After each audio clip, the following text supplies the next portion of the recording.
नाज़रीन, नवांखे अहम ख़बरूं त वज़ीर आज़म शहबाज शरीफ तरफ़ां नाणे वारी वज़ारत खे ख़ैबर पख्तूनख्वा खे ॾिनल 417 अरब रुपयनि जी जांच जी हिदायत कई वई आहे। ज़रियनि चयो आहे त केपी खे दहशतगर्दी जे ख़ात्मे लाइ हर साल 100 अरब ॾिना विया हुआ। अव्हांखे ॿुधायूं त केपी खे ॾिनल 417 अरब रुपयनि जो फाइनेंशियल ऐं परफॉर्मेंस आउट कयो वेंदो। ज़रियनि चयो आहे त अॻूणे फाटा खे 10 वरियनि में ॾिनल 417 अरब रुपयनि जी जांच कराइण जो फ़ैसिलो कयो वियो आहे। अव्हांखे अहम ख़बर ॾियूं त नेशनल एक्शन प्लान ते नज़रसानी ऐं प्लान वधीक मज़बूत बणाइण जो बि फ़ैसिलो कयो वियो आहे।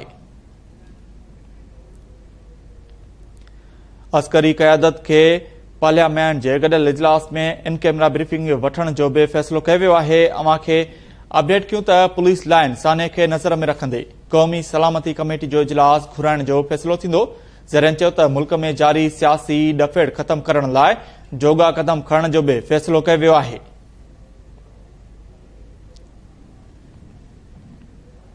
अव्हांखे ख़बर ॾियूं त वज़ीर आज़म शहबाज शरीफ तरफ़ां नाणे वारी वज़ारत खे ख़ैबर पख्तूनख्वा खे ॾिनल 417 अरब रुपयनि जी जांच जी हिदायत कई वई आहे। केपी खे दहशतगर्दी जे ख़ात्मे लाइ हर साल 100 अरब रुपया ॾिना वेंदा हुआ।